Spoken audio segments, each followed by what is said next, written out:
Marcus Cole thought he had it all figured out. $1 million empire, a thriving supper club that was the crown jewel of his community, and an ironclad rule that kept his world exactly as he wanted it. But on one fateful October night, when he whispered those cutting words to his cousin, "White women don't belong here," he had no idea that fate was already writing a different story. Within hours, a mysterious woman would walk through his doors during his biggest crisis, save his reputation, and shatter every wall he'd built around his heart. What Marcus didn't know was that falling for Emily Hart would cost him everything he thought mattered, or give him everything he never knew he needed. The question wasn't whether love could conquer fear. It was whether Marcus would be brave enough to let it try, even when his own community turned against him. If you're watching this incredible love story unfold, hit subscribe and tell me what city you're watching from. The warm glow of amber lights danced across polished wood tables. Jazz music floated through the air like honey, sweet and smooth. Marcus Cole stood near the bar, watching his dream come to life for another perfect Friday night. Members' night at Cole's Supper Club was special. Only regular customers got invited. People who understood what this place meant. People who felt safe here. Marcus adjusted his navy suit jacket and smiled. The dining room buzzed with familiar faces. Mrs. Johnson from down the street laughed at her table with her book club friends.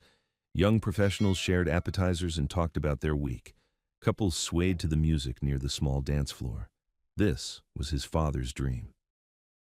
Before the cancer took him 5 years ago, Dad used to say, "Son, our people need a place to breathe, somewhere we can just be ourselves." "Looking good tonight, cuz." Darius Cole appeared beside him, holding 2 glasses of bourbon. His cousin and business partner always knew when Marcus needed a drink. Marcus took the glass and clinked it against Darius's. Dad would be proud. He sure would. Darius looked around the room. "Speaking of business, I got a call today. That fancy event planning company wants to partner with us, book more upscale events here." Marcus frowned. "What kind of events?" "Mixed crowds, corporate parties, wedding receptions. Good money, Marcus, real good money." The jazz trio finished their song. Applause filled the room. Marcus watched his customers smile and chat. Everyone looked relaxed, happy, home. "I don't know, D. This place works because people feel comfortable here." "Come on, man. We can handle both. Keep members' night for the family. Book other events the rest of the week." Darius pulled out his phone and scrolled through messages. "Look at this. The planning company's top coordinator wants to meet next week. Emily something. White girl, but they say she's really good." Marcus's jaw tightened. He leaned closer to his cousin and lowered his voice. "White women don't belong here, D. This is the one space that's just for us." He meant it as protection, a way to keep their sanctuary safe, but the words hung in the air between them like smoke. Darius raised an eyebrow. "That's harsh, cuz." "Maybe, but look around." Marcus gestured to the room. "You see how people relax here? How they don't have to code switch or watch their backs? The minute we start mixing things up, we lose that." Across the room, Keisha Allen glided toward them in a red dress that turned heads. She'd been Marcus's friend since college, and sometimes more than friends, but that spark had never really caught fire. "Evening, gentlemen." Keisha kissed Marcus's cheek. Her perfume smelled expensive. "Another successful night, I see." "Always is when you're here," Marcus smiled politely. Keisha was beautiful, successful, and exactly the kind of woman his mother hoped he'd settle down with. So why did he feel nothing? "Dance with me?" Keisha held out her manicured hand. Marcus glanced at Darius, who nodded toward the dance floor. "Go on, I'll watch the bar." The music slowed as Marcus led Keisha onto the small dance floor. Other couples joined them. Everyone moved together like they'd done this 100 times before. Because they had. "You know," Keisha said as they swayed, "Darius mentioned you might expand the event business." "Might? We're still talking about it." "Smart move. This place has so much potential." She pulled back to look at him. "Just don't lose sight of what makes it special." "I won't." But as they danced, Marcus felt that familiar restlessness, like he was waiting for something to happen, something to change. 2 hours later, the last customers headed home. Marcus and Darius locked up together, counting the night's receipts in the office upstairs. "Good numbers," Darius said, stacking $20 bills. but imagine what we could do with bigger events. I hear you. Marcus signed the deposit slip. Just promise me we'll be careful about who we work with. Of course. Speaking of which, we got that huge engagement party next Saturday. 200 people. The current planner seems solid. Marcus nodded. He trusted Darius's judgment about business. His cousin had helped him build this place from nothing. Together, they'd survived the first rough years when money was tight and customers were scarce. Now, the club was thriving. 3 nights a week for dinner and jazz, private events on weekends. It paid for Marcus's downtown condo and his rental properties. More importantly, it honored his father's memory. As long as they respect what we've built here, Marcus said, I don't care who plans the party. They turned off the lights and stepped into the cool October air. Marcus looked back at the club's sign, glowing softly in the darkness. Cole's Supper Club, Esther 2019, in elegant gold letters. He had no idea that by next weekend, everything would change. Saturday. Morning sunlight streamed through the windows of Emily Hart's small apartment. She sat at her kitchen table, sharing coffee and toast with her father. How's the preschool job going? Paul Hart asked, buttering his second slice of wheat bread. At 62, he still had the strong hands of a man who'd spent 30 years as an electrician. Good. The kids are sweet, but I need more event planning work to pay the bills. Emily checked her phone for messages. Freelancing is feast or famine. You'll figure it out, Em. You always do. Emily smiled at her dad. After Mom died 3 years ago, they'd grown even closer. Paul worried about her sometimes, especially after what happened with Derek. Her engagement to Derek Williams had ended 8 months ago in spectacular fashion. He'd cheated with his secretary, then had the nerve to say Emily wasn't ambitious enough for his corporate lifestyle. The breakup left her questioning everything about herself, but she was rebuilding. Slowly. Her phone rang. Unknown number. Hello, this is Emily. Hi there, this is Sarah from Triangle Events. I got your number from Jessica Monroe. She said you're available for rush jobs. Emily grabbed a pen. Depends on what you need. Oh, honey, do I have a situation for you? I had a huge engagement party planned for next Saturday night. 200 guests at this beautiful supper club downtown, and my coordinator just quit this morning. Emily's heart raced. Big events meant good money. What's the timeline? I need someone today, like right now. The venue is called Cole's Supper Club. Ever heard of it? Emily scribbled notes. No, but I can research it. What's the budget for coordination? $1,500 for the day, plus a bonus if everything goes smoothly. Emily nearly dropped her pen. That was 3 times her usual rate. I'm interested. Perfect. Can you meet me there in 2 hours? The owners need to approve any last-minute changes to staff. After getting the address, Emily hung up and turned to her father. I might have just landed a huge job. That's great, sweetheart. What's the catch? Rush timeline. High stakes, but the money could cover my rent for 2 months. Paul squeezed her shoulder. You can handle it. Just be yourself. An hour later, Emily stood in front of Cole's Supper Club. The building was smaller than she'd expected, but elegant. Brick walls, large windows, and that beautiful gold sign. She checked her outfit in her car's side mirror. Navy blazer, white blouse, black slacks. Professional, but not stuffy. Her blonde hair was pulled back in a neat ponytail. Taking a deep breath, Emily pushed open the front door. The inside took her breath away.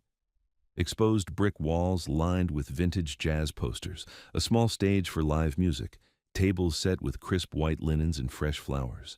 Everything glowed with warm amber light. You must be Emily. A tall black man in jeans and a button-down shirt walked toward her. He had an easy smile and confident stride. I'm Darius Cole, co-owner. Nice to meet you. Emily shook his hand. Sarah said you needed to meet me before finalizing things? Yeah, my cousin Marcus likes to approve all our event coordinators personally. He should be here any minute. Emily nodded and looked around. This place is beautiful. How long have you been open? 5 years next month. It was actually Marcus's dad's dream. He passed before we could open, but we built it the way he would have wanted. I'm sorry for your loss, but this is really something special. Darius smiled. Marcus will like hearing that. He's very particular about preserving what makes this place unique. The front door opened, and Emily turned to see another man enter. Tall like Darius, but broader through the shoulders. His dark skin contrasted sharply with a crisp white dress shirt. When he looked up and saw her, his steps faltered. This had to be Marcus Cole, and he was staring at her like she'd just broken something precious. "Marcus," Darius called out, "come meet Emily Hart. She's here about the engagement party." Marcus walked over slowly. Emily extended her hand, but his hesitation lasted a beat too long. When he finally shook it, his grip was firm but brief. "Ms. Hart," his voice was deep, careful. "Darius mentioned you're filling in for our original coordinator." "That's right.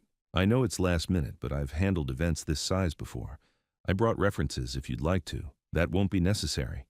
Marcus glanced at Darius, then back at her. "Walk me through your plan for Saturday." For the next 20 minutes, Emily outlined her ideas. She'd researched the club online during her drive over. She understood it catered to black professionals and families. The music was jazz and R&B. The menu featured Southern comfort food elevated to fine dining.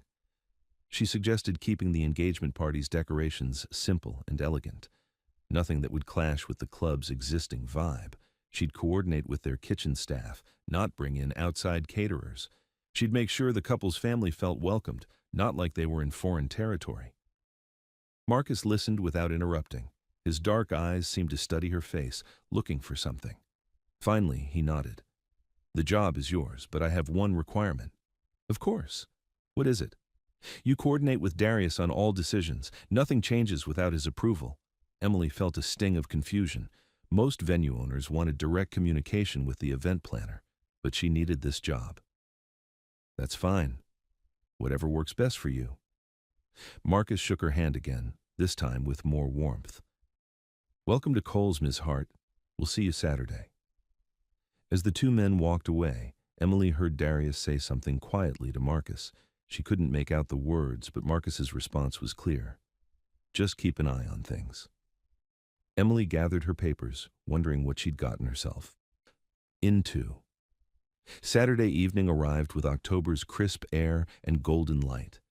Emily had spent the week coordinating every detail. The flowers were perfect. The menu was set. The jazz trio was ready.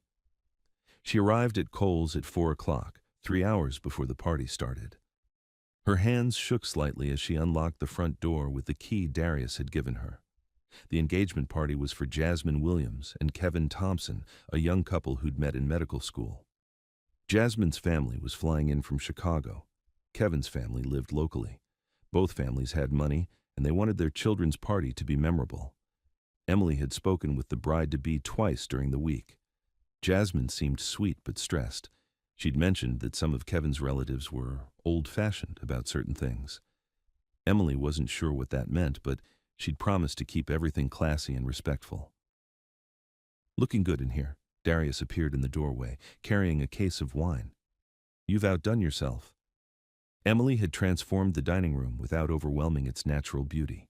Ivory and gold decorations complemented the warm lighting. Tall arrangements of white roses and greenery sat on each table. Candles flickered in glass votives. "Thank you. Your kitchen staff has been amazing to work with. They appreciate someone who listens to their input." Darius set down the wine. "Marcus should be here soon." Emily nodded, trying to ignore the nervous flutter in her stomach. She'd only seen Marcus once since their first meeting. He'd stopped by Wednesday evening while she was discussing menu details with the chef. He'd observed from across the room, then left without saying a word. The feeling that he didn't trust her or didn't want her there had grown stronger each day. At 6:30, guests began arriving. Emily stationed herself near the entrance with Jasmine and Kevin, helping introduce family members and guiding people to their tables.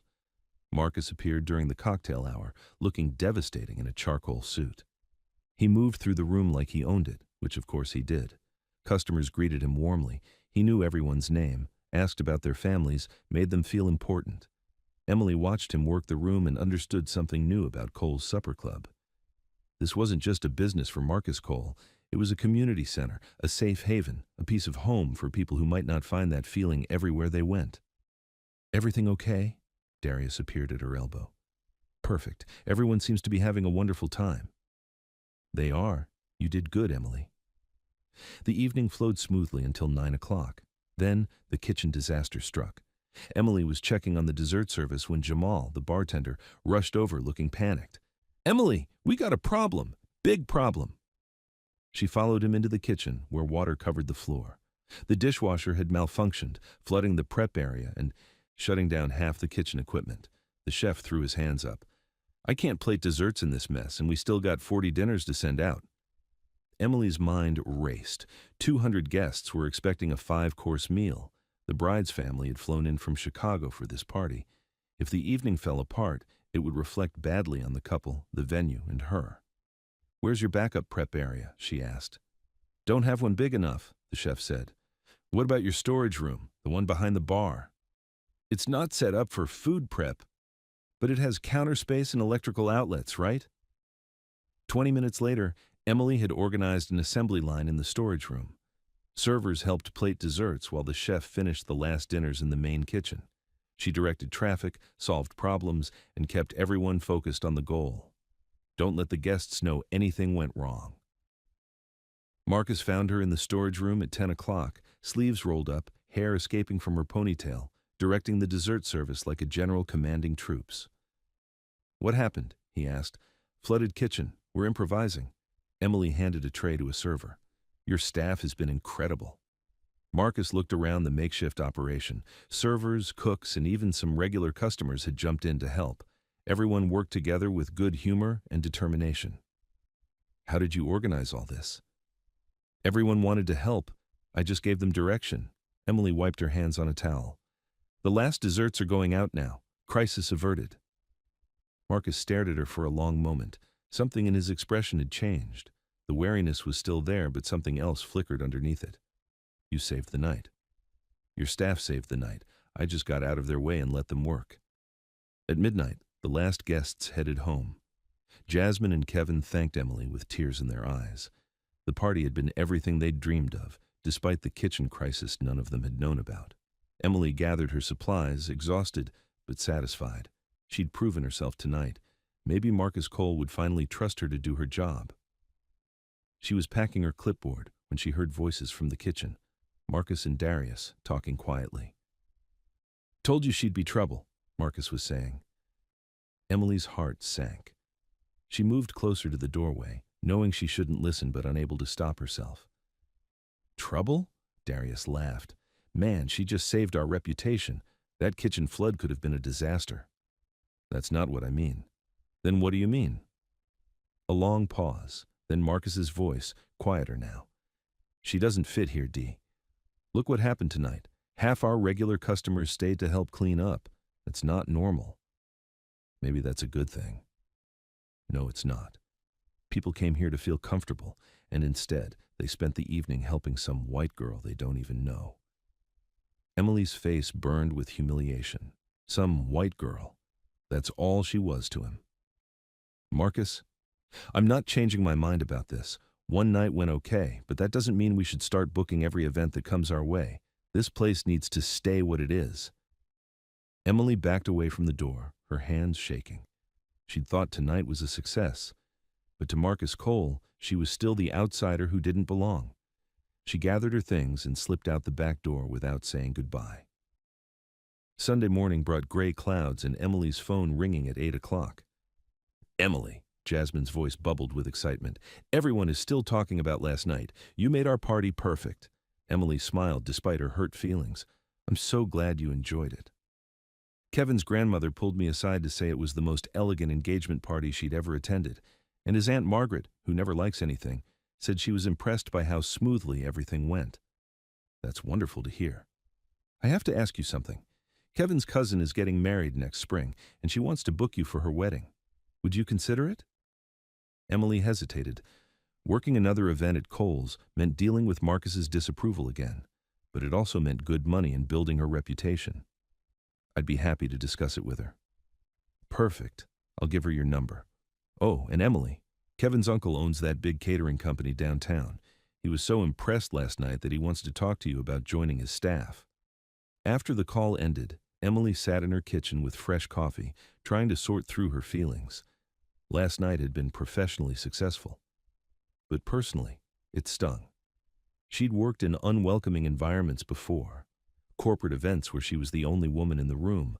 High-end parties where people looked down on her because she wasn't from money. But this felt different. Marcus Cole's rejection wasn't about her credentials or her experience. It was about who she was, where she came from, the color of her skin. That hurt in a way she hadn't expected. Her phone rang again. This time it was Darius. "Emily, hey, great job last night." "Thank you. I enjoyed working with your team." "Listen, I wanted to talk to you about something. Marcus mentioned you might be interested in doing more events with us." Emily almost laughed. "Did he?" "Yeah, and I think it's a great idea. You handled that crisis like a pro. Plus, the customers loved you." Emily chose her words carefully. "I'm not sure Marcus and I are a good fit." "What do you mean?" She couldn't tell Darius what she'd overheard. That would make things worse for everyone. "I got the impression he prefers working with coordinators he already knows. Marcus is protective of this place. His dad meant everything to him, and he feels responsible for carrying on that legacy. Sometimes that makes him cautious about changes." "I understand." Emily did understand. But understanding didn't make the rejection hurt less. "Give him time," Darius said. "Once he sees what you can bring to the table, he'll come around." Emily doubted that, but she kept her voice neutral. "I appreciate you calling, Darius. If other opportunities come up, I'm definitely interested in working with you again." After she hung up, Emily walked to her bedroom window and looked out at her quiet neighborhood. Tree-lined streets, small houses, families getting ready for church. This was her world. Simple, unpretentious, comfortable. Maybe Marcus Cole was right. Maybe she didn't belong in his world. But the thought of giving up stung. She was good at her job. She respected his establishment and his community. Wasn't that enough? Emily spent the rest of Sunday cleaning her apartment and planning the week ahead. She had a small birthday party to coordinate on Wednesday and a corporate lunch on Friday. Nothing glamorous, but steady work. She wouldn't let one man's opinion define her worth, even if that man had the most beautiful brown eyes she'd ever seen and a smile that made her forget to breathe. Even if she'd spent Saturday night wondering what it would feel like to have those strong hands hold her instead of pushing her away. Emily shook her head and started a load of laundry. Some dreams were better left alone, but as she folded her navy blazer from Saturday night, she could still smell the faint scent of Cole's supper club in the fabric. Jazz music and good food and something else, something that felt like home, even when she wasn't welcome there. Marcus Cole couldn't concentrate on Monday morning's paperwork. The numbers blurred on the page as his mind kept returning to Saturday night. Emily Hart, washing dishes in his storage room, her cheek smudged with flour, directing his staff with quiet authority and genuine warmth. The way his regular customers had stayed after the party to help clean up. Not because they felt obligated, but because they wanted to help her succeed. The moment when old Mrs. Peterson, who'd been coming to the club since opening night, pulled Emily aside to thank her for making sure her granddaughter felt special during the party. He'd told Darius she didn't fit, but the truth was more complicated than that. She fit too well. Marcus had built Cole's Supper Club as a sanctuary, a place where his people could relax without code switching or watching their words or wondering if they belonged. It had taken years to create that atmosphere of comfort and trust. Emily Hart threatened that balance, not through any fault of her own, but simply by being herself, competent, caring, and undeniably white in a space that was deliberately, protectively black. The irony wasn't lost on him. His father had taught him to judge people by their character, not their color. But Charles Cole had never had to navigate the complexities of running a business in 2024, where every decision carried cultural weight and social media could destroy a reputation overnight. "You're brooding again." Darius walked into the office with 2 cups of coffee. "What's eating you?" "The usual." "Let me guess. Emily Hart." Marcus accepted the coffee and leaned back in his chair. "She did good work Saturday." "She did great work. Saved our reputation and made the clients happy." "I know." "So why do you look like someone stole your wallet?" Marcus stared out the office window at the busy street below. "Because it's complicated, D. More complicated than you want to admit." "Explain it to me." "This place works because people feel safe here. They don't have to explain themselves or prove they belong. Saturday night, our regulars spent 2 hours helping a stranger, and they did it with smiles on their faces." "That's a bad thing?" "It's a different thing, and different changes everything." Darius sat down across from Marcus's desk. "Remember when we first opened? You were so worried about whether people would come. whether they'd feel at home here. I remember. You know what made the difference? Not the decorations or the menu or the music. It was watching you treat every single person who walked through that door like family. That's what made this place special. Marcus nodded. His cousin was right about the early days. Building trust had taken time and genuine care. Emily treated our staff like family Saturday night, Darius continued. She could have panicked when the kitchen flooded, could have blamed us for having old equipment. Instead, she rolled up her sleeves and got to work. That doesn't change what this place is supposed to be. What is it supposed to be, Marcus? A place where good people feel welcome, or a place where only certain good people feel welcome? The question hung in the air between them like a challenge. Marcus's phone buzzed with a text message. Emily Hart's name appeared on the screen, along with a professional thank you note for Saturday night and contact information for future events. He stared at the message, remembering the moment he'd walked into the storage room and found her organizing his staff with easy authority. She'd looked up at him with those bright blue eyes, and for just a second, he'd forgotten every reason why she shouldn't be there. That was the problem.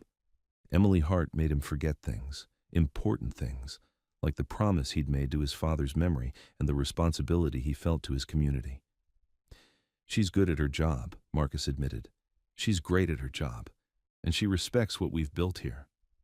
You think I should work with her again? I think you should stop letting fear make your decisions.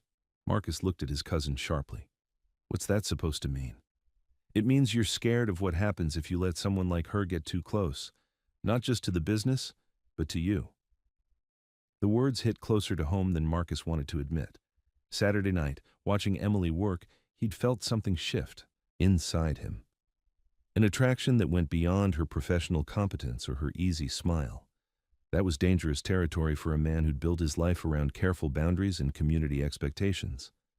Drop it, D. Fine. But think about this. Dad would have loved her. You know he would have. He never met a hard-working person he didn't respect, regardless of what they looked like. Darius left Marcus alone with his coffee and his complicated thoughts. An hour later, Marcus was still staring at Emily's text message when inspiration struck. What if he could test her commitment to respecting the club's culture, give her a chance to prove she understood what made Kohl's special? If she passed the test, maybe he could trust her with future events. If she failed, he'd have confirmation that she didn't belong. Marcus typed a response. Ms. Hart, thank you for Saturday. Would you be available for a smaller event next Friday? Members' Night needs additional coordination. He hit send before he could change his mind. Emily's response came back within minutes. I'd be honored. When can we discuss details? Marcus stared at her words. Honored. Not excited about the money or the networking opportunity. Honored. Maybe Darius was right. Maybe fear was making him forget who he really was. Or maybe Emily Hart was about to learn that some spaces weren't meant for everyone, no matter how good their intentions. Friday night would tell him which one was true. Emily arrived at Kohl's Supper Club on Friday evening with butterflies dancing in her stomach. This wasn't just another event. This was Marcus Kohl's Members' Night, the heart of everything he'd built. She'd spent the week researching the club's history online, local newspaper articles about the grand opening, social media posts from regular customers celebrating anniversaries and birthdays, reviews that mentioned feeling at home and welcomed like family. Now she understood why Marcus was so protective. This wasn't just a business, it was a community center disguised as a restaurant. Emily, Darius greeted her at the front door with his usual warm smile. Ready for tonight? I think so. What exactly do you need me to coordinate? Nothing too fancy. We're expecting about 60 people for dinner and jazz. But Marcus wants someone keeping an eye on the flow, seating, timing, making sure everyone's comfortable.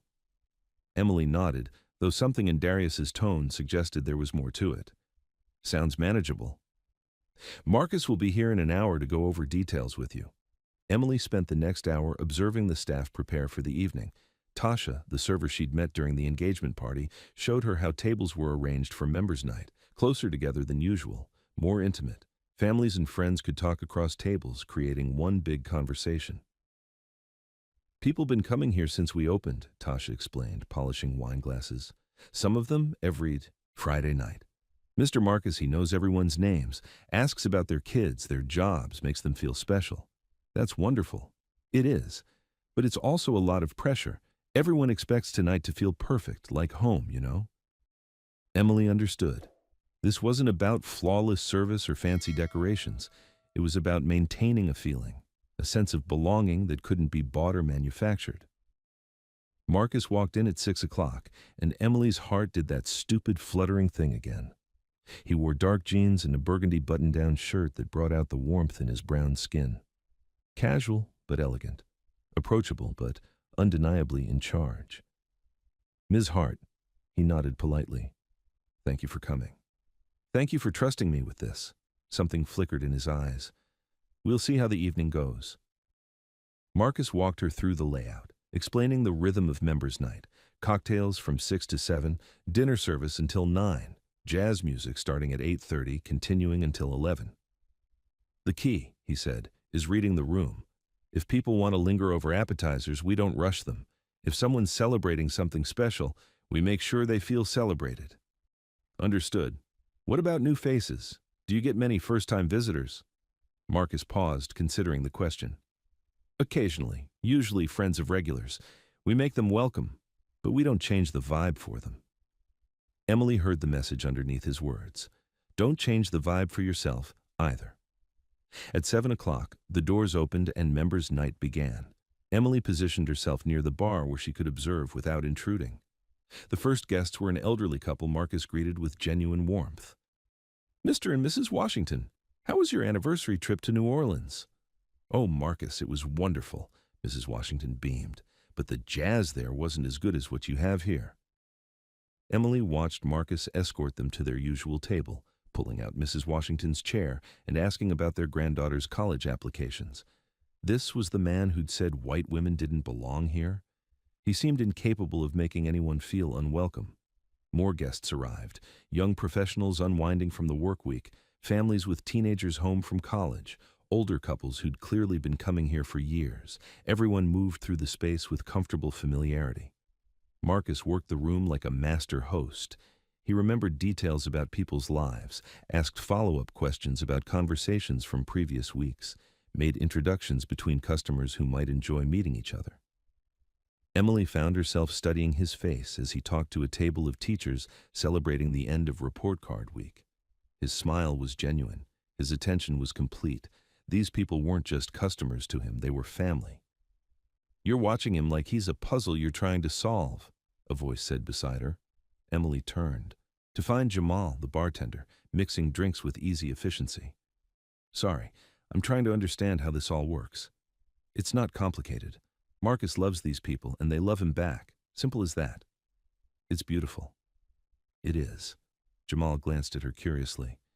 "You seem different from the usual event planners we work with." "Different how?" "You're actually paying attention. Most coordinators just care about getting the job done. You're studying the people." Emily blushed slightly.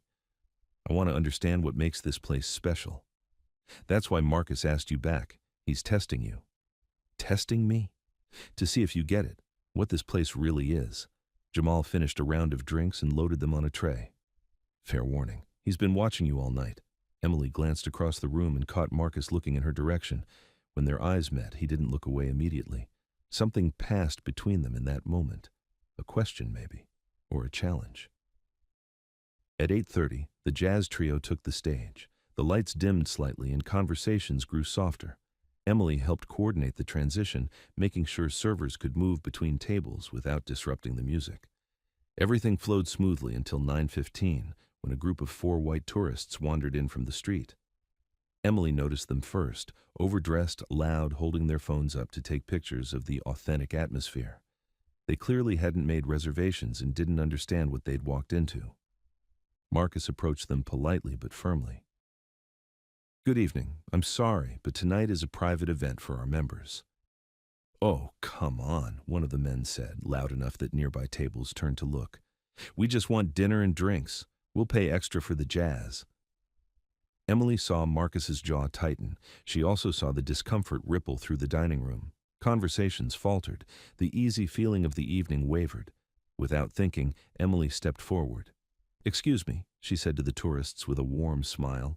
"I'm the event coordinator. Tonight is a special celebration for longtime customers, but I'd be happy to recommend some wonderful restaurants nearby that would love to have you."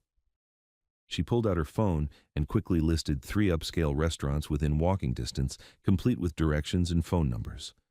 Her tone was friendly but clear. Tonight wasn't for them. The tourists, realizing they weren't going to get their way, accepted her suggestions and left. The dining room relaxed immediately. Conversations resumed. The jazz trio continued their set without missing a beat. Emily turned to find Marcus standing behind her, his expression unreadable. "Thank you," he said quietly. "No problem." They didn't know what they were interrupting. Most event coordinators would have tried to accommodate them, extra revenue. Emily shook her head. That would have been wrong. This isn't about money. It's about preserving something precious. Marcus stared at her for a long moment. Something shifted in his eyes, surprise maybe, or recognition. "Yes," he said finally. "It is." The rest of the evening passed without incident. Emily helped with small details, adjusting lighting when the jazz set ended, coordinating dessert service, ensuring older guests had assistance to their cars. But mostly, she observed and learned. By 11 o'clock, the last customers were heading home with promises to see Marcus next Friday. The staff began cleaning up with the easy rhythm of people who'd done this 100 times before. "Emily," Marcus called from across the room. "Could I speak with you for a minute?" They stepped into his office upstairs, a small space with a desk, 2 chairs, and walls covered with photos. Pictures of his father, the club's grand opening, regular customers celebrating special occasions. "You passed," Marcus said without preamble. "Passed what?" "The test. Tonight." He leaned against his desk, arms crossed. "I wanted to see if you understood what this place really is." Emily felt a flush of anger. "You mean you set me up? Brought me here under false pretenses to see if I'd... what? Try to change everything?" "Something like that." "That's pretty unfair, don't you think?" Marcus had the grace to look uncomfortable. "Maybe, but I had to know." "Know what?" "Whether you see dollar signs when you look at this place, or whether you see what I see." Emily studied his face, the vulnerability underneath his defensive posture. "What do you see?" "Home, safety, a place where my people can breathe without explaining themselves." His voice grew softer. "My father died before we could open this club. He never got to see his dream come true. Sometimes I feel like I'm carrying his spirit in this place." Emily's anger melted away. She understood now why he'd been so guarded, so protective. This wasn't just about business success or community loyalty. This was about love and loss and the weight of other people's dreams. "Your father would be proud," she said quietly. "What you've built here is extraordinary." "You really think so?" "I know so. I've never seen anything like it. The way people light up when they walk through that door. It's like watching them come home." Marcus was quiet for a long moment, studying her face. "Why does this matter to you? Understanding this place, I mean. You could coordinate events anywhere." Emily chose her words carefully. "Because beautiful things are rare, and when you find something beautiful, you protect it. You don't try to change it into something else." "Even if you're not part of it?" The question hung between them like a bridge neither was sure they should cross. "Especially then," Emily said. "The best parts of life aren't about belonging everywhere. They're about respecting the places where other people belong." Something in Marcus's expression transformed. The wariness faded, replaced by something warmer, something that made Emily's heart race. "I owe you an apology," he said. "For what?" "For assuming you wouldn't understand. For testing you instead of trusting you." He paused. "For some things I said that you didn't deserve to hear." Emily felt heat rise in her cheeks. "You mean last Saturday, after the engagement party?" Marcus's eyes widened slightly. "You heard that. Some of it. Enough to know you didn't want me here." "Emily, it's okay. I get it. This place is important to you and I'm an outsider. But I hope tonight showed you that I can respect that." Marcus stepped closer, and Emily caught the scent of his cologne, something warm and woodsy that made her think of safety and strength. "You're not an outsider," he said quietly. "Not anymore." The words seemed to surprise him as much as they surprised her. They stood in the small office, barely 3 feet apart, and Emily felt the air between them change. Marcus reached out as if to touch her face, then stopped himself. His hand hung in the air for a moment before dropping to his side. "This is complicated," he said. "What is this? You. What I'm feeling right now." Emily's heart hammered against her ribs. "What are you feeling?" Instead of answering, Marcus stepped back and ran a hand through his hair. "It's late. You should go home." Emily felt the moment slip away like water through her fingers. Whatever had been building between them, he'd just shut it down. "Of course. Good night, Marcus." "Emily, wait." He turned back to her.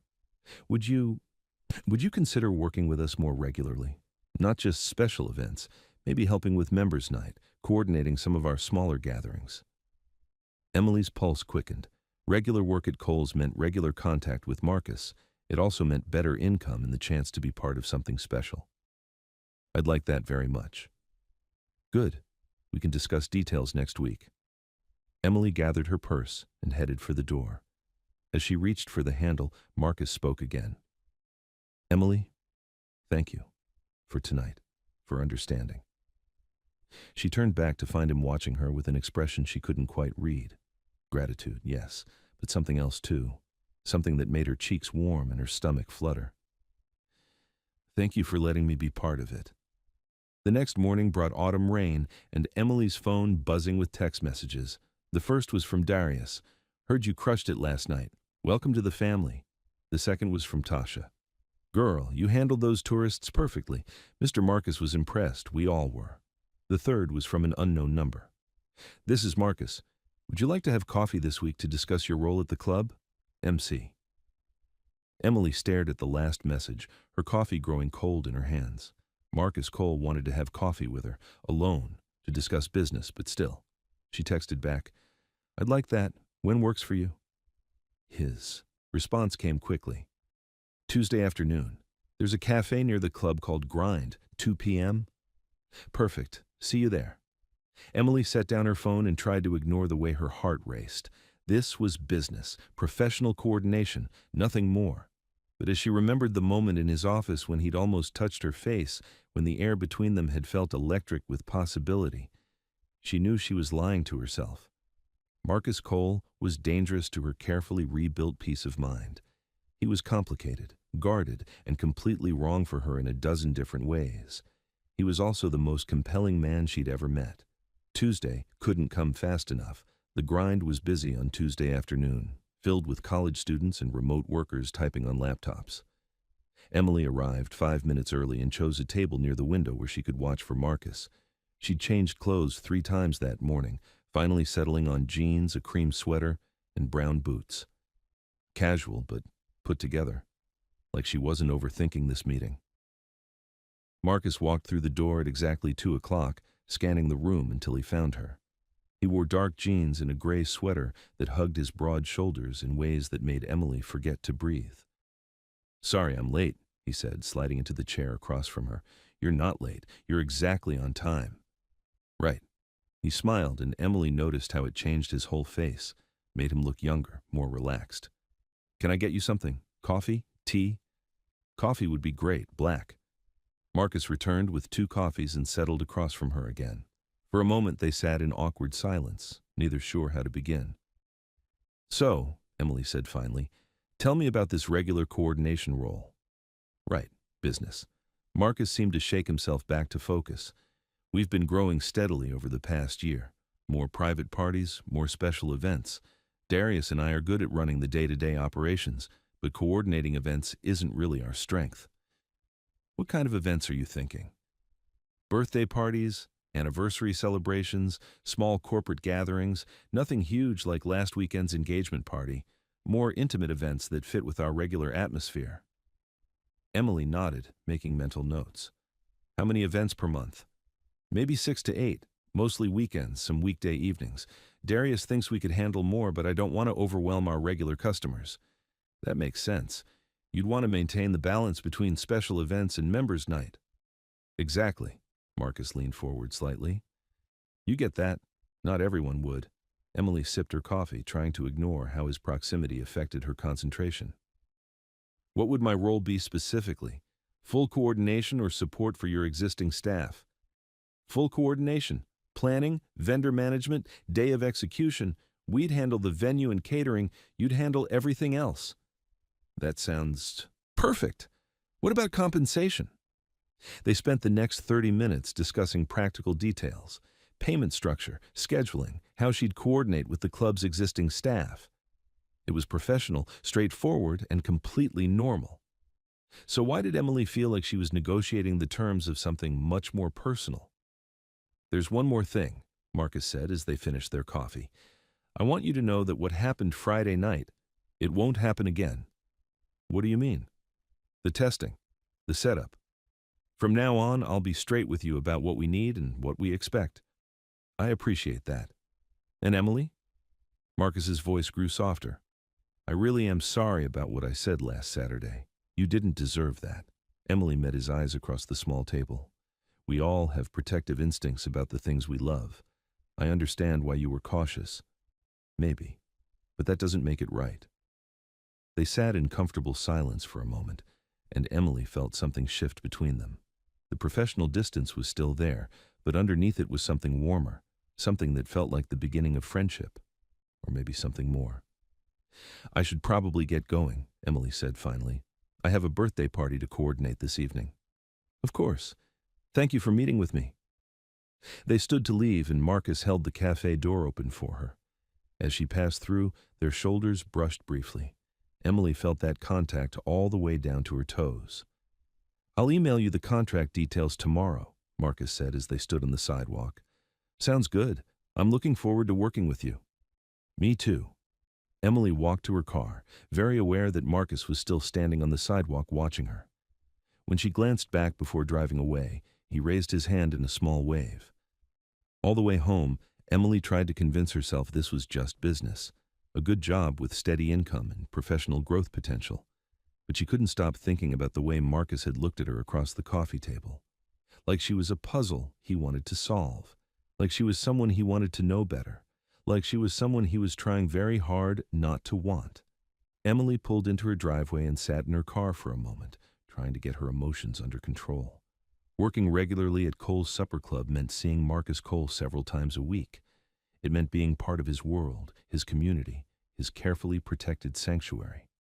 It also meant falling for a man who'd already made it clear that whatever he was feeling, he considered it a complication.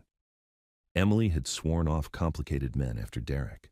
She'd promised herself she'd only get involved with someone who was sure about wanting her, someone who wouldn't make her feel like she had to prove her worth or change herself to fit into his life. Marcus Cole was the definition of complicated. He was successful, gorgeous, and completely committed to protecting something that didn't include her.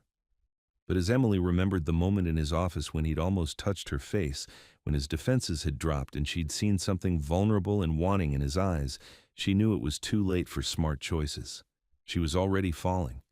The only question was whether Marcus Cole would be there to catch her when she landed. 3 weeks later, Emily had settled into a comfortable rhythm at Cole's Supper Club. She coordinated 2 or 3 events per week: birthday celebrations, small corporate gatherings, anniversary parties. Each event taught her more about the delicate balance Marcus had created. The work was rewarding in ways she hadn't expected. Unlike the high-stress corporate events she'd handled before, these celebrations felt personal. Families trusting her with their most important moments. Couples sharing their love stories while she planned their anniversary parties. Marcus had been professional and friendly throughout those 3 weeks. He checked in on her events, offered suggestions when she asked for input, and made sure she had everything she needed. But he kept their interactions carefully business-focused.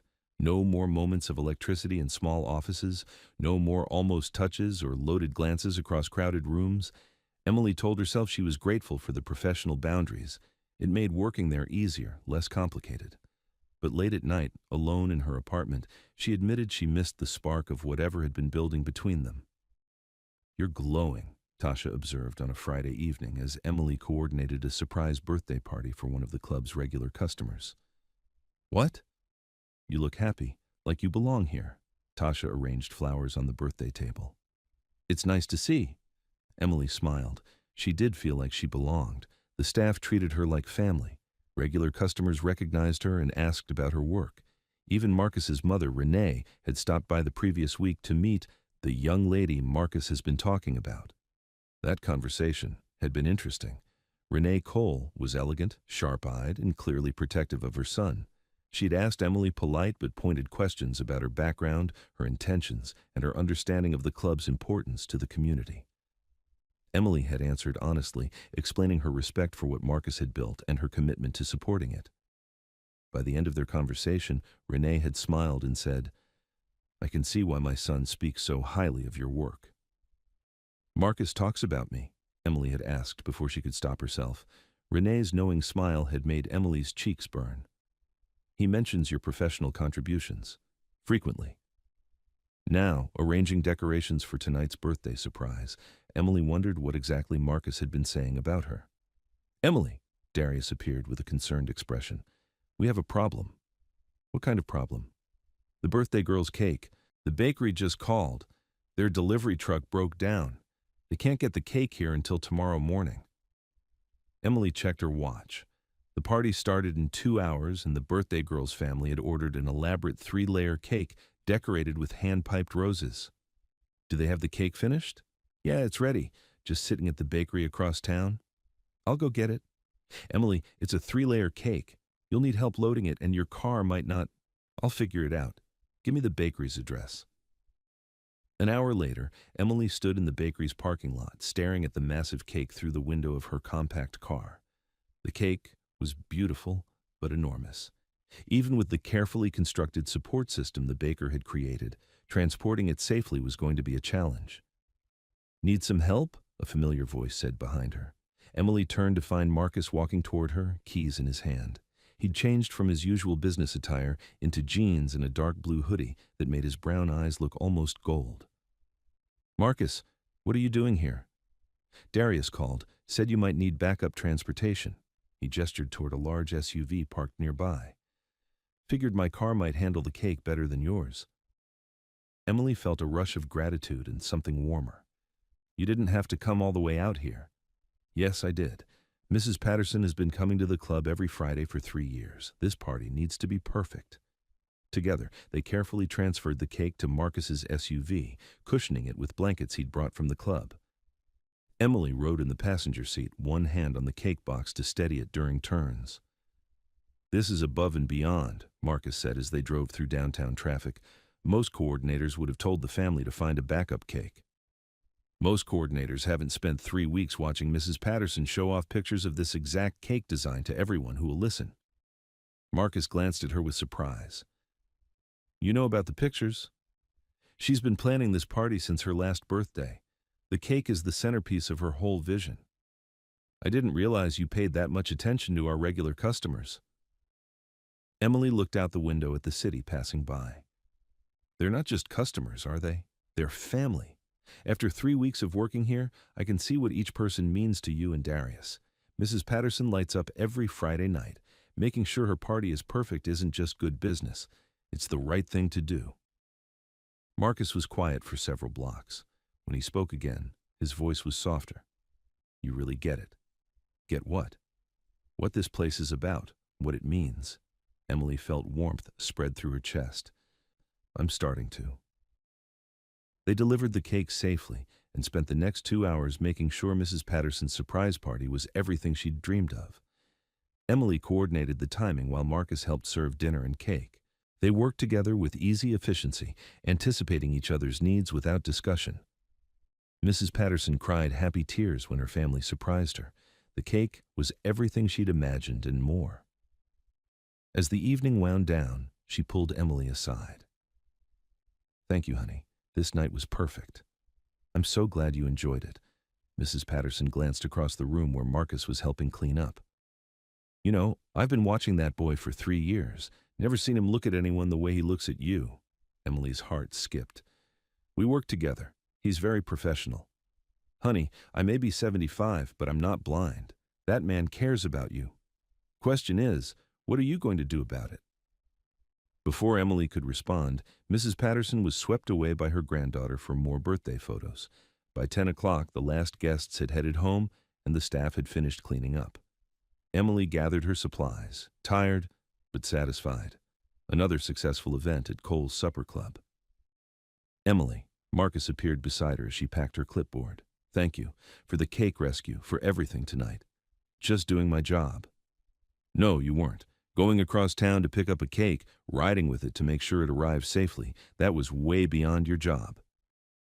Emily looked up into his brown eyes and felt that familiar flutter of attraction. They stood close enough that she could see the flecks of gold in his irises, close enough that she caught the scent of his cologne. Mrs. Patterson deserved a perfect party. She did. But you didn't have to make it happen. Yes, I did. Why? The question hung between them, loaded with meaning Emily wasn't sure she was ready to explore. Why had she gone above and beyond tonight? Why did she care so much about making the club's customers happy? Why did she find herself thinking about Marcus Cole at odd moments throughout her days? Because this place matters, she said finally. What you've built here matters. The people who come here matter. Marcus stepped slightly closer. And? Emily's heart raced. And I want to be part of something that matters. You are part of it. The words were simple, but the way he said them made Emily's breath catch. There was something in his voice that went beyond professional appreciation, something personal and warm and dangerous to her carefully guarded heart. Marcus, I know this is complicated, he said quietly. I know there are a dozen reasons why we shouldn't. Why I shouldn't. Shouldn't what?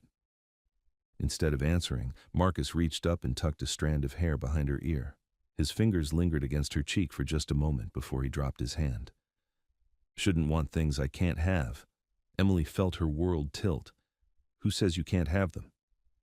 Marcus stared at her for a long moment, and Emily saw a war playing out in his expression.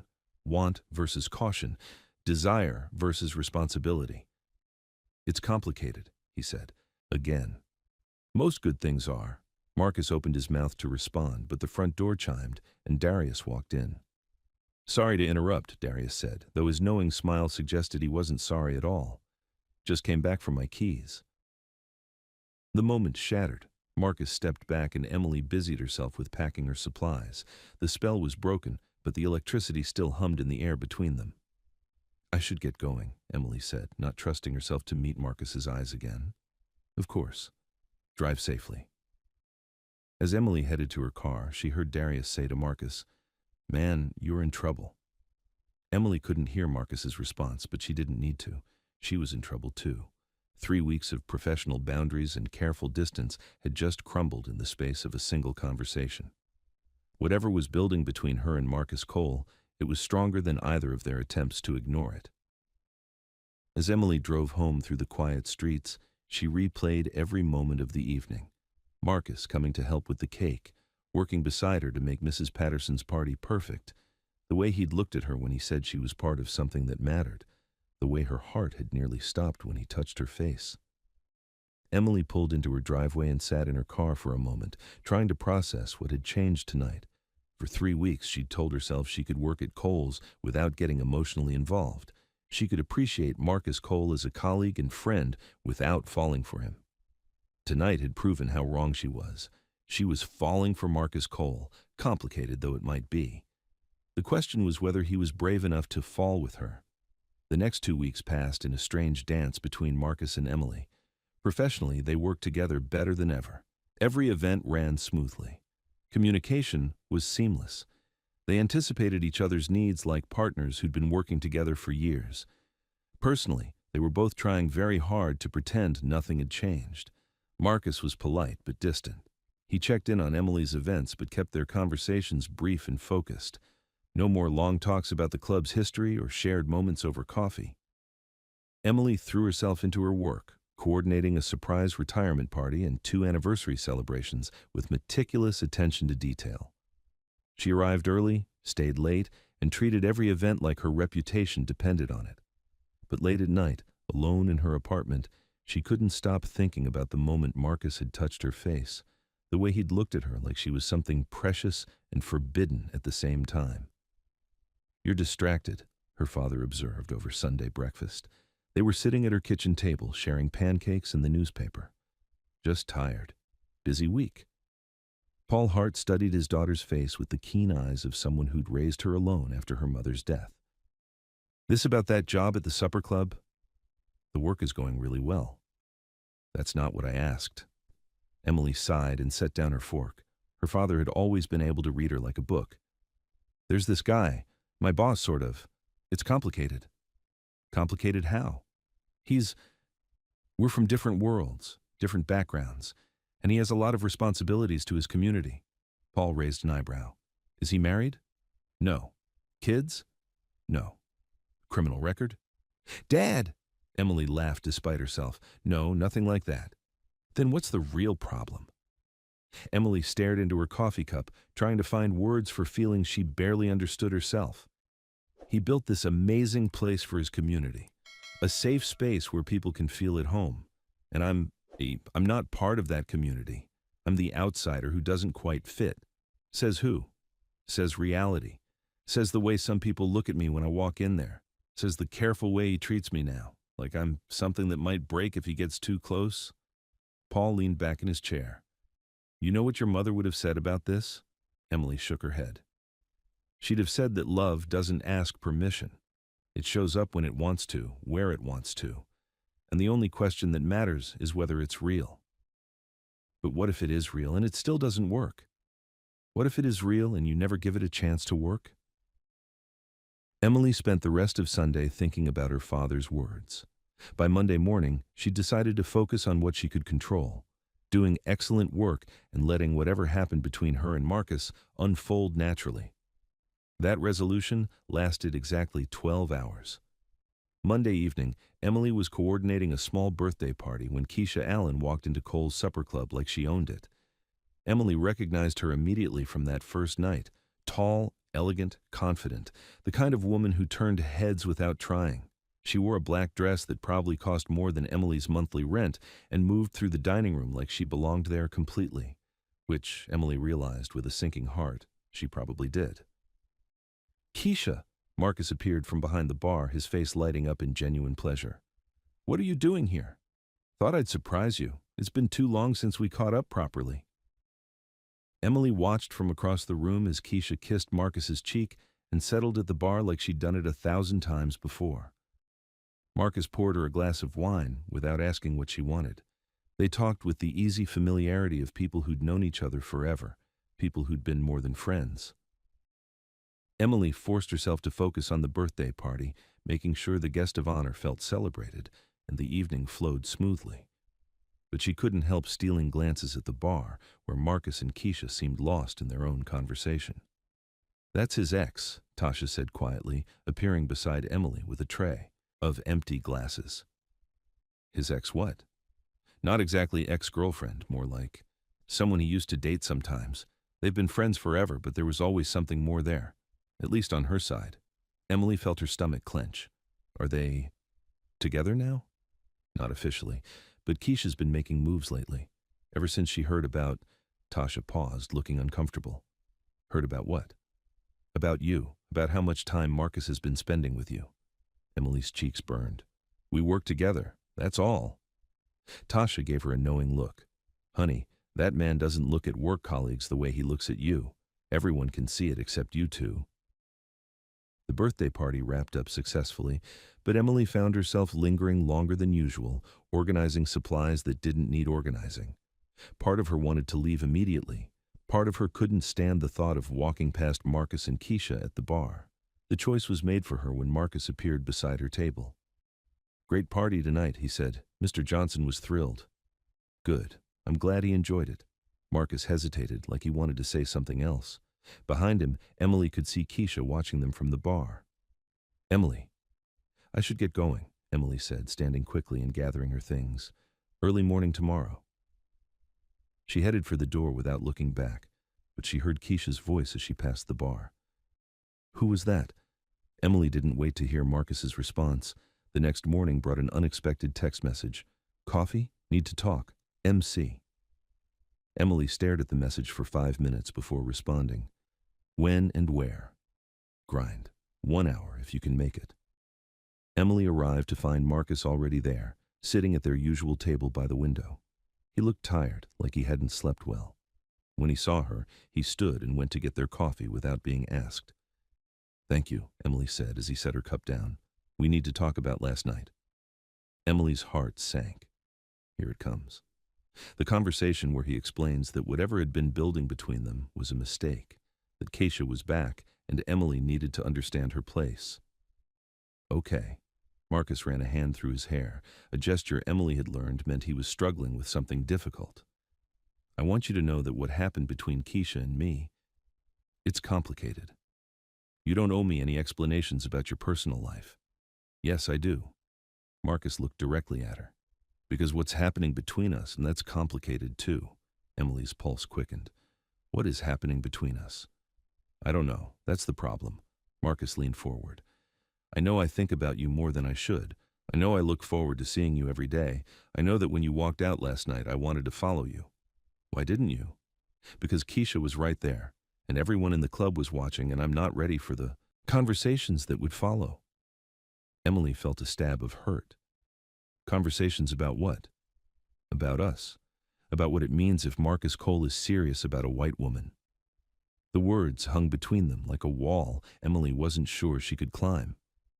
"Is that what you're worried about? What people will think?" "Partly. This club, this community, it's not just my business. It's home for a lot of people. If I do something that makes them uncomfortable, that changes the whole dynamic." Emily sipped her coffee, trying to process what he was telling her. "What about what makes you comfortable? What makes you happy?" "That's what I'm trying to figure out." They sat in silence for several minutes. Emily watched people walk by on the street outside, normal people living normal lives without complicated feelings about race and community and belonging. "Can I ask you something?" she said finally. "Of course." "What did Keisha say about me last night?" Marcus looked uncomfortable. "She was curious, asked who you were, how long you'd been working with us." "And what did you tell her?" "That you're an excellent event coordinator, that you understand what we're trying to do at the club." "That's all?" Marcus met her eyes. "That's all I was ready to tell her." Emily felt the hurt settle deeper. She understood what he was saying.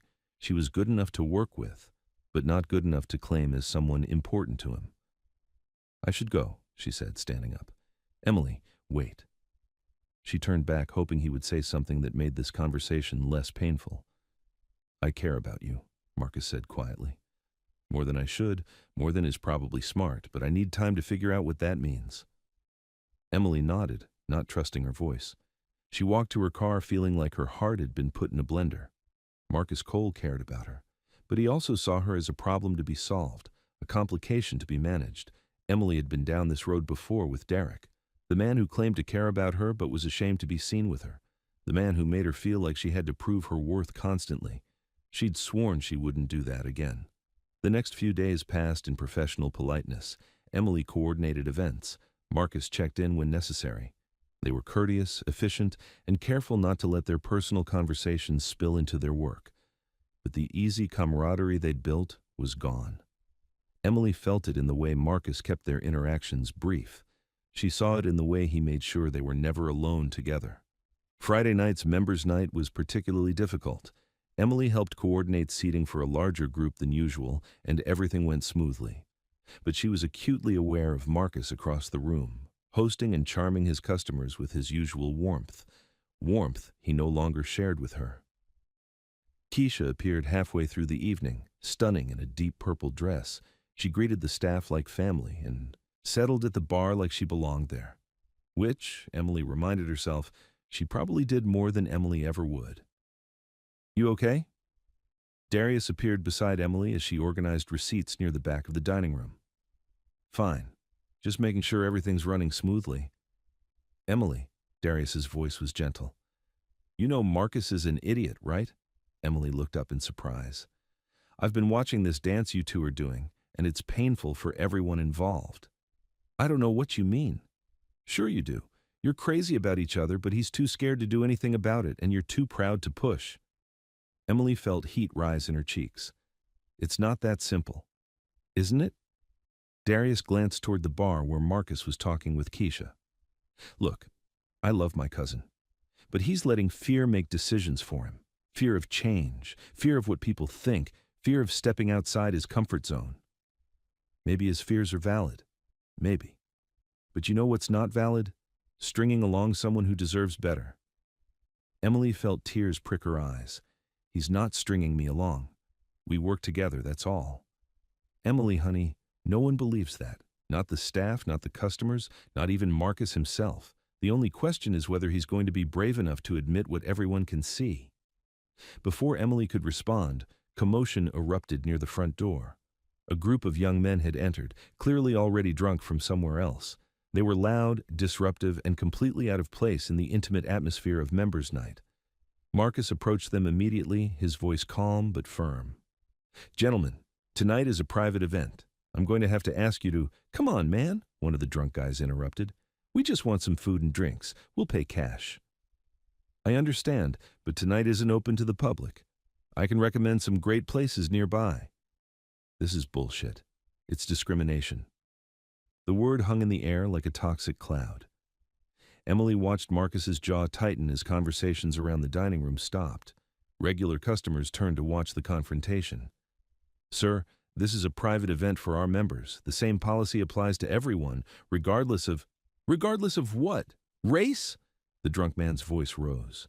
"This is a public business. You can't exclude people based on whether or not they're invited to a private party," Emily said, stepping forward with her clipboard in hand. "Which you weren't." All eyes turned to her. Emily felt the weight of every gaze in the room. Marcus, Keisha, the staff, the customers, the drunk men who were clearly looking for trouble. "And you are," the drunk man sneered, "the event coordinator. And I'm telling you that this is a private celebration for invited guests only. You need to leave. Now. You can't make us—" "Actually, I can." Emily pulled out her phone. "I have the police department's non-emergency number on speed dial for exactly these situations. Would you like me to call them, or would you prefer to find another establishment that's actually open to the public tonight?"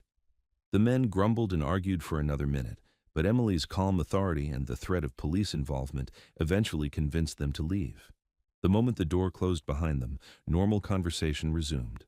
Marcus appeared at her side immediately. "Thank you," he said quietly. "That could have gotten ugly." "Just doing my job." "That was above and beyond your job, and you know it." Emily looked around the dining room, where regular customers had returned to their conversations in laughter. The crisis had passed without damaging the evening's atmosphere. "This place matters," she said simply. "What happens here matters." Marcus stared at her for a long moment, and Emily saw something shift in his expression, something that looked like recognition, or maybe decision. "Emily, Marcus," Keisha appeared beside them, her hand resting possessively on his arm. "Everything okay? Those men seemed aggressive." "Everything's fine. Emily handled it perfectly." Keisha looked at Emily with new interest. "Well done. That was impressive. Thank you. I don't think we've been properly introduced. I'm Keisha Allen, an old friend of Marcus's." Emily shook her hand, noting the emphasis on old friend and the way Keisha moved slightly closer to Marcus. "Emily Hart, event coordinator." "Ah." Keisha's smile was perfectly polite and completely cold. "I've heard about your work here. Marcus speaks of you often." Emily felt like she was being sized up by a predator. "I hope he says good things." "Only the best, though I have to admit I was surprised when he told me about your arrangement." "Our working relationship?" "Yes. It's unusual for Marcus to work so closely with someone outside the community. But I suppose business is business." Emily felt the dismissal like a slap. Someone outside the community. That's all she was to Keisha. An outsider who might be useful professionally but would never really belong. The worst part was that Emily wasn't sure Keisha was wrong. "If you'll excuse me," Emily said, "I need to check on the kitchen staff." She walked away before either of them could respond, her cheeks burning with humiliation and frustration. In the safety of the empty kitchen, Emily leaned against the counter and tried to get her emotions under control. She'd just defended Marcus's club against troublemakers, probably prevented a scene that could have ruined the evening. And Keisha had made it clear that Emily was still an outsider, tolerated, but not truly accepted. "Hey," Tasha appeared in the doorway. "You okay?" "Fine, just needed a minute." "Keisha giving you trouble?" Emily looked up in surprise. What makes you say that? Honey, I've been watching that woman work for 3 years. She's territorial as hell when it comes to Marcus, and lately she's been feeling threatened. By me? By the way Marcus looks at you. By the way he lights up when you walk in a room. By the fact that you fit here in ways she never has, even though she's been trying longer. Emily shook her head. I don't fit here. I'm the white girl who coordinates events. That's all. Is that really what you think? Before Emily could answer, Marcus appeared in the doorway. Tasha, could you give us a minute? Tasha squeezed Emily's shoulder and left them alone. Marcus stepped into the kitchen, and Emily felt the familiar flutter of attraction mixed with frustration. Even now, even after Keisha's pointed comments and his own admission that he wasn't ready to claim her as anything more than an employee, her heart still raced when he looked at her. I owe you another thank you, Marcus said, and an apology. For what? For Keisha. What she said to you was out of line. Emily straightened her shoulders. She wasn't wrong. I'm outside the community. I'm just the event coordinator. No, Marcus said firmly, stepping closer. You're not. Then what am I, Marcus? Because I'm getting tired of trying to figure it out. Marcus stared at her for a long moment, and Emily saw that internal war playing out in his expression again. Want versus fear. Desire versus responsibility. This time, want won. Marcus crossed the distance between them in 2 steps and cupped her face in his hands. You're the woman I think about when I wake up in the morning, he said quietly. You're the person I want to talk to about everything that matters to me. You're the one who makes me want to be braver than I am. Emily's breath caught. Marcus, you're also the person I'm terrified of wanting, because I don't know how to want you and protect everything I've built at the same time. Emily reached up and covered his hands with hers. Maybe you don't have to choose. Maybe I do. The kitchen door swung open, and they sprang apart as Jamal walked in with a tray of dirty glasses. Oh, sorry. Didn't realize anyone was... Jamal stopped, taking in their flushed faces and the obvious tension between them. I can come back later. No, it's fine, Emily said quickly. I was just leaving. She gathered her things and headed for the door, her heart pounding and her head spinning. Marcus had just admitted he cared about her, wanted her, thought about her, but he'd also made it clear that he saw her as a threat to everything he'd built. As Emily walked to her car, she realized she'd reached a crossroads. She could keep working at Kohl's, accepting Marcus's careful distance and professional boundaries while watching him navigate whatever complicated history he had with Keisha. Or she could demand more. Demand clarity about what they were to each other and whether he was willing to fight for it. Emily had spent 8 months rebuilding her self-esteem after Derek's betrayal. She'd sworn she wouldn't settle for being someone's secret or second choice ever again. The question was whether Marcus Cole was worth risking her heart one more time.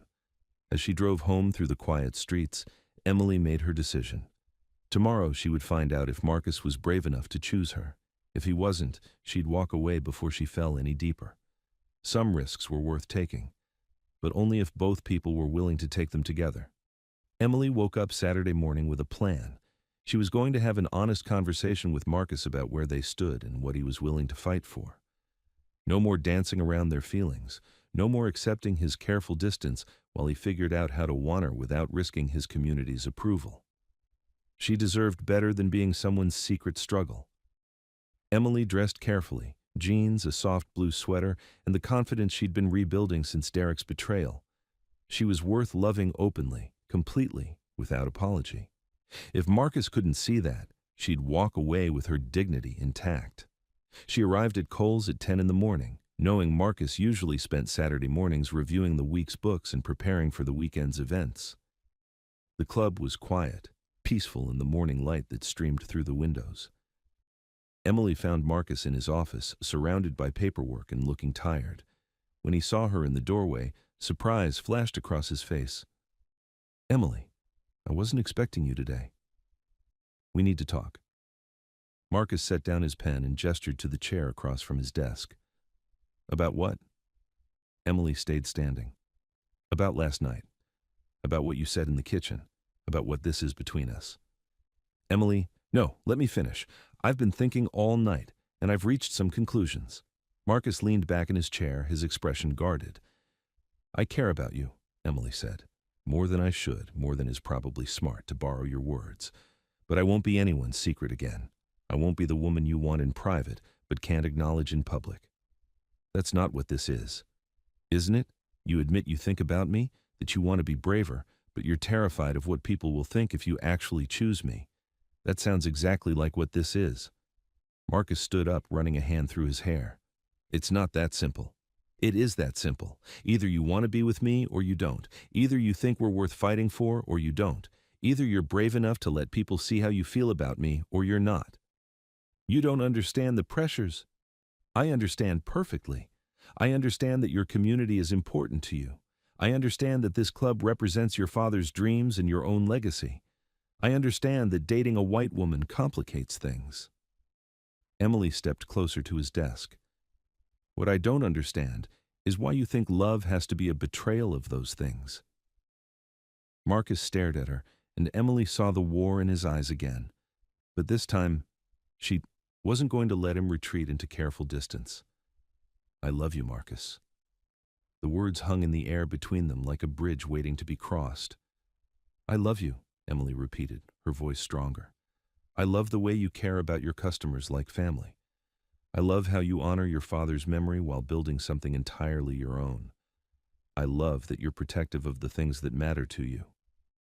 Marcus's breathing had grown shallow. But I won't love you in secret. I won't pretend we're just colleagues while you figure out whether I'm worth the risk. I deserve better than that, and so do you. Emily turned toward the door. When you decide whether you're brave enough to love me back, openly, proudly, without apology, you know where to find me. She made it 3 steps before Marcus's voice stopped her. Emily, wait. She turned back, hope and fear warring in her chest. Marcus walked around his desk and stood facing her. For a long moment, they just looked at each other. I am terrified, he said quietly. Of what? Of losing everything I've built, of letting down my community, of not being strong enough to protect both you and this place from the people who will have problems with us. Emily's heart ached for the pain in his voice. What about being terrified of losing me? That terrifies me most of all. Marcus stepped closer.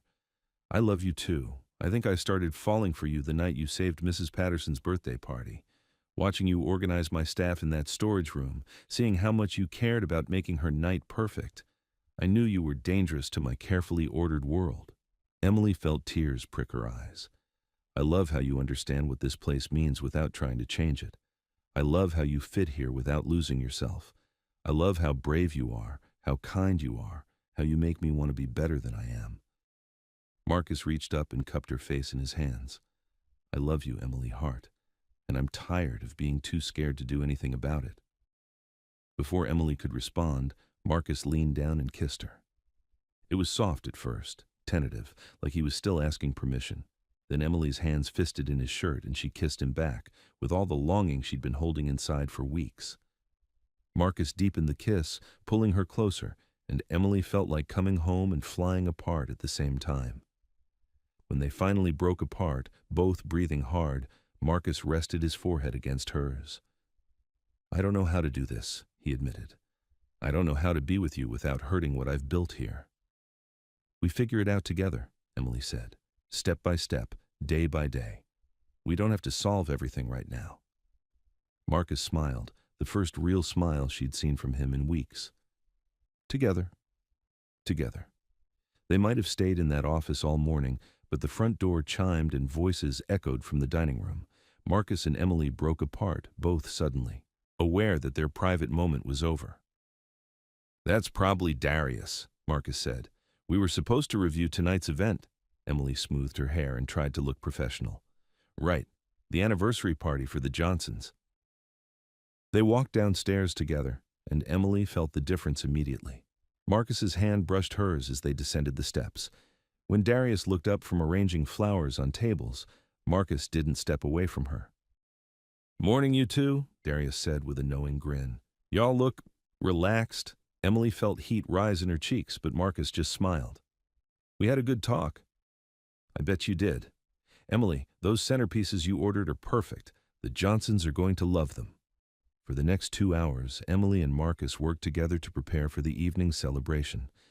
But everything felt different now. The careful distance was gone. The professional barriers had crumbled. When Marcus handed her supplies, his fingers lingered against hers. When she asked for his input, he stood close enough that she could smell his cologne. They were still figuring out how to be together publicly, but privately, the walls had finally come down. The Johnson anniversary party was a beautiful celebration of 50 years of marriage. Family members had flown in from 3 states to honor the couple who'd met at a church social in 1974. Emily coordinated the evening with her usual attention to detail, but she was acutely aware of Marcus watching her work, not with the careful evaluation he'd shown before, but with open affection and pride. When Mr. Johnson toasted his wife of 5 decades, thanking her for 50 years of choosing love over fear every single day, Marcus caught Emily's eye across the room. The message in his gaze was clear. He was ready to start choosing love over fear, too. The evening ended with the elderly couple slow dancing to the same song they danced to at their wedding reception. Emily watched them hold each other with the tenderness of people who'd weathered decades of challenges together, and she felt hope bloom in her chest. Maybe love really could find a way.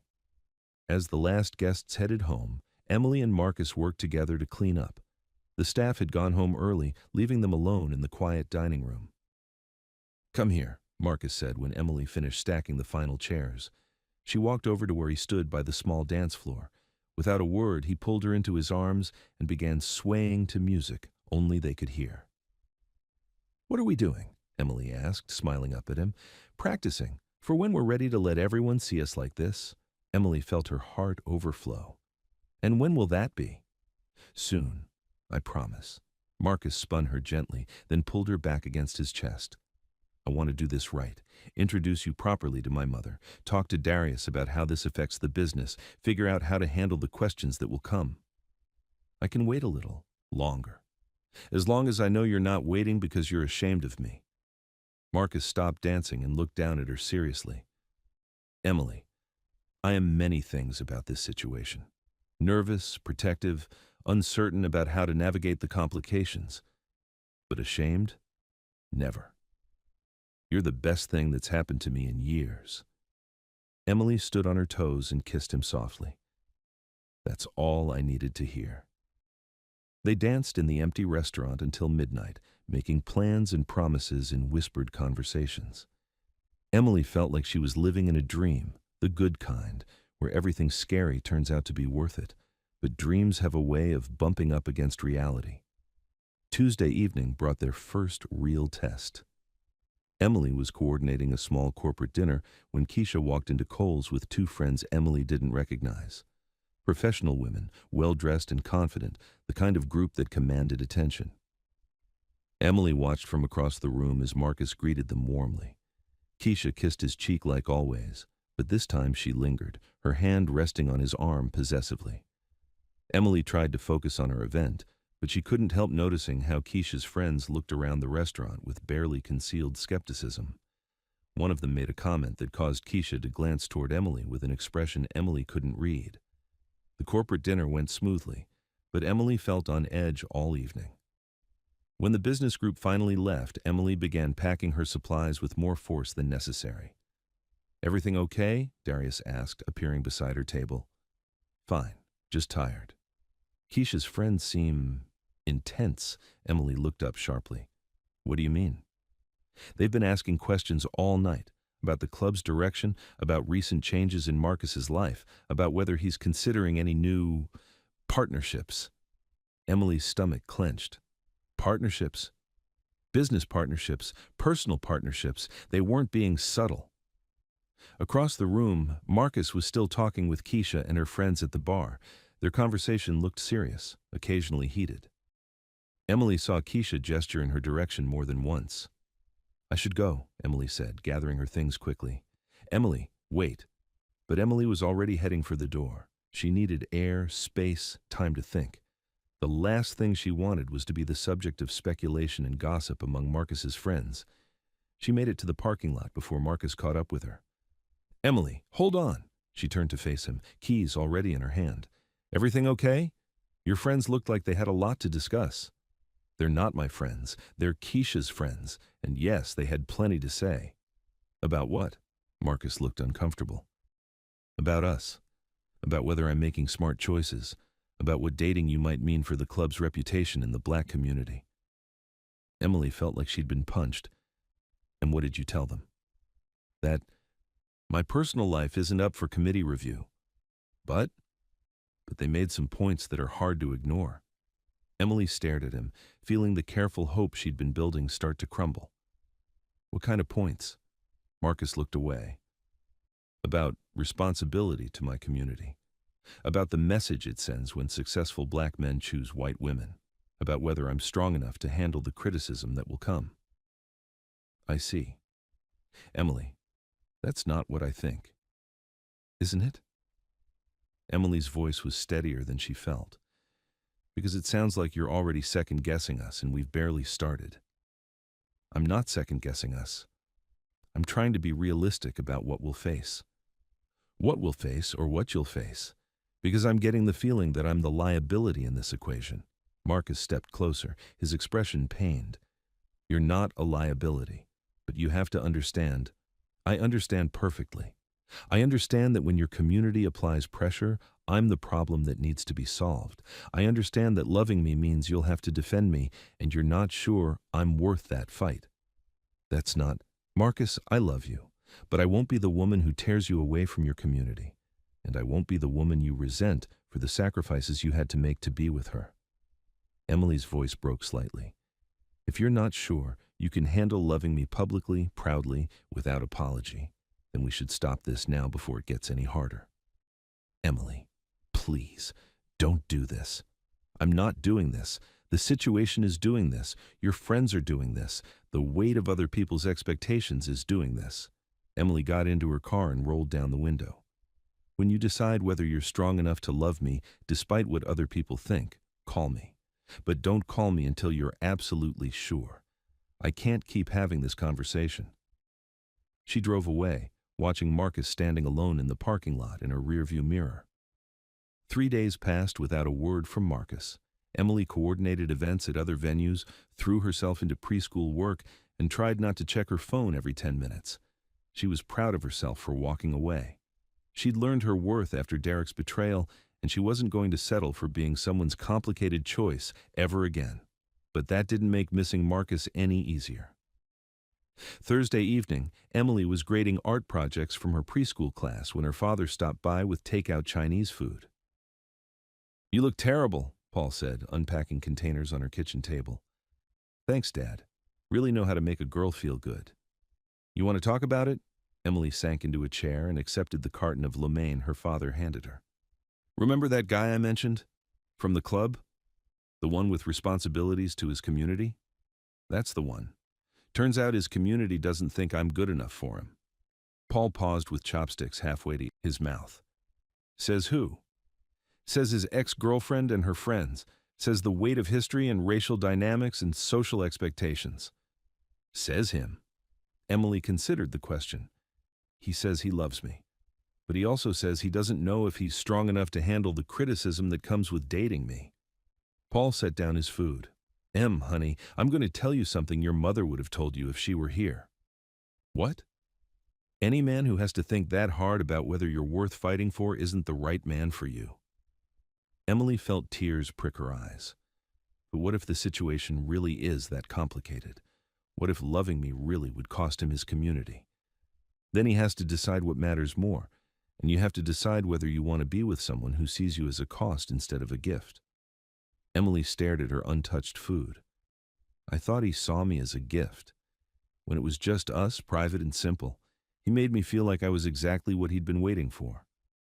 But the minute other people got involved, I became a problem to be managed instead of a woman to be loved.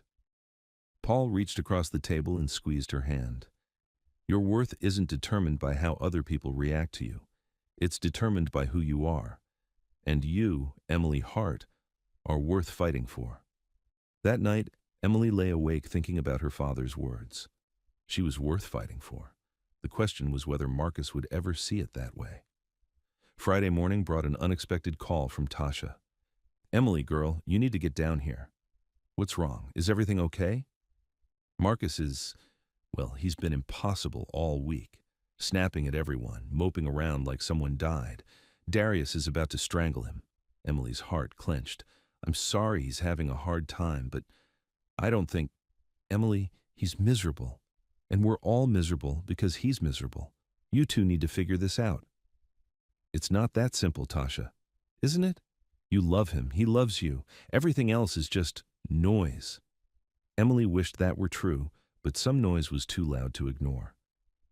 I can't be the one who reaches out, Emily said finally.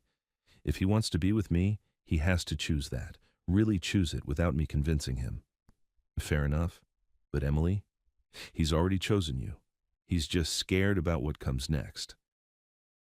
After Tasha hung up, Emily sat in her kitchen with cold coffee, trying to decide what to do with her day.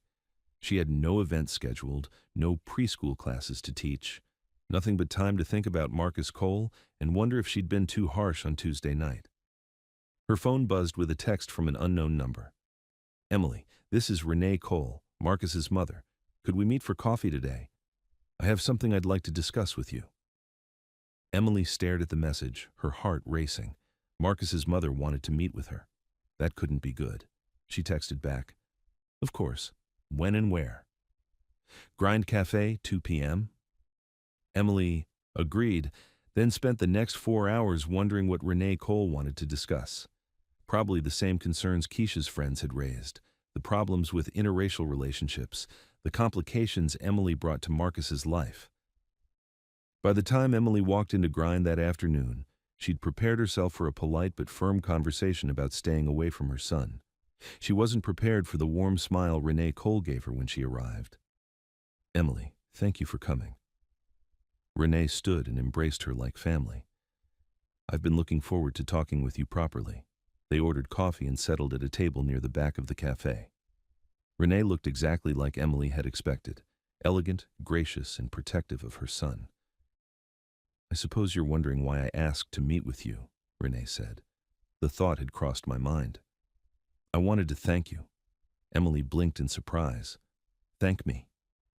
For loving my son, for seeing what I see when I look at him, for being brave enough to tell him what he needed to hear. Emily felt tears spring to her eyes. Mrs. Cole, Renee, please, and before you say anything, let me tell you what I know about you. Emily waited. I know you saved Mrs. Patterson's birthday party by organizing a makeshift kitchen in a storage room. I know you handled drunk troublemakers without causing a scene or damaging the club's atmosphere. I know you understand what that place means to my son, and you've never tried to change it. Renee leaned forward. I also know that my son has been in love with you for months and was too scared to do anything about it. Until you forced his hand. I didn't force. Oh, honey, you absolutely did. And it was exactly what he needed. Emily stared at her in confusion. I don't understand. My son is a good man with a big heart and a strong sense of responsibility. Sometimes that responsibility becomes an excuse for fear. He was so worried about protecting everyone else that he forgot to fight for his own happiness. Renee smiled. You reminded him that some things are worth the risk. But what about the community? What about the complications? What complications? A few gossipy women who think they have a say in my son's personal life? Honey, let them talk. People who matter will see what I see. A woman who loves Marcus for exactly who he is. Emily felt hope bloom in her chest. You really think so? I know so.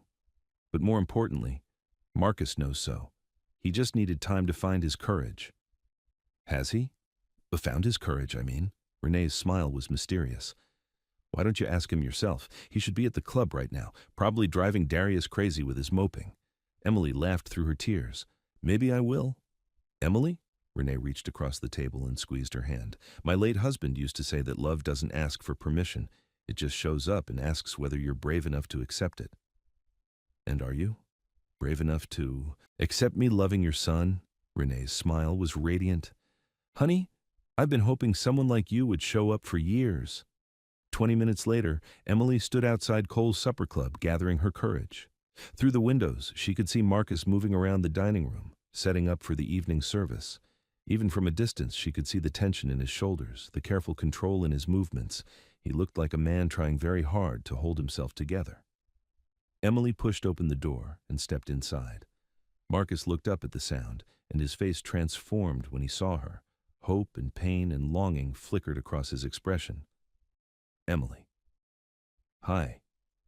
They stood facing each other across the empty dining room, neither sure how to begin. I talked to your mother today, Emily said finally. Marcus's eyes widened. She called you? She asked me to meet her for coffee, had some very interesting things to say. About what?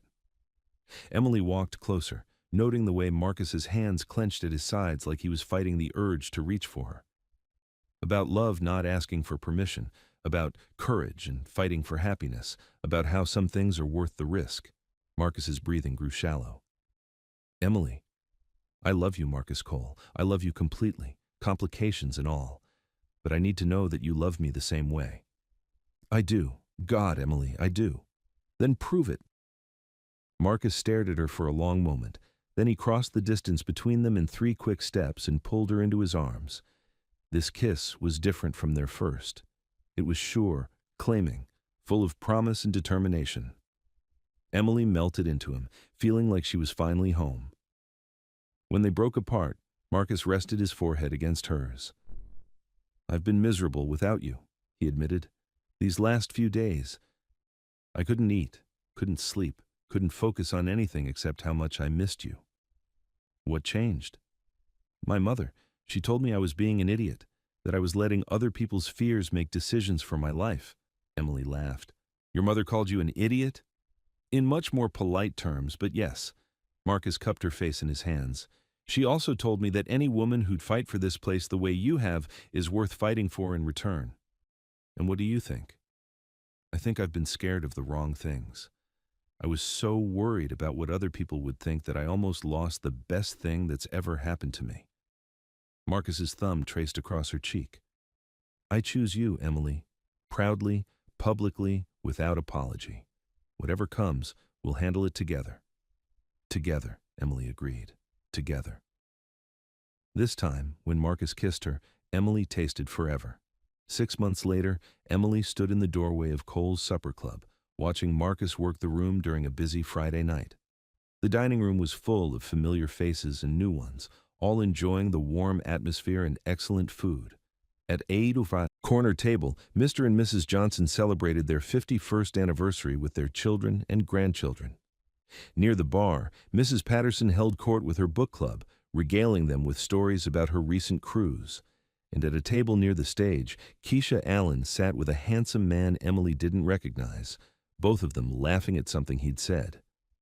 After an initial period of chilly politeness, Keisha had eventually warmed to Emily's permanent presence in Marcus's life. She'd even admitted during a moment of unguarded honesty that she was glad Marcus had found someone who made him happy. Emily adjusted her engagement ring, a simple solitaire that Marcus had presented to her during a quiet dinner at home 3 weeks ago, and smiled at how much had changed. The integration hadn't been seamless.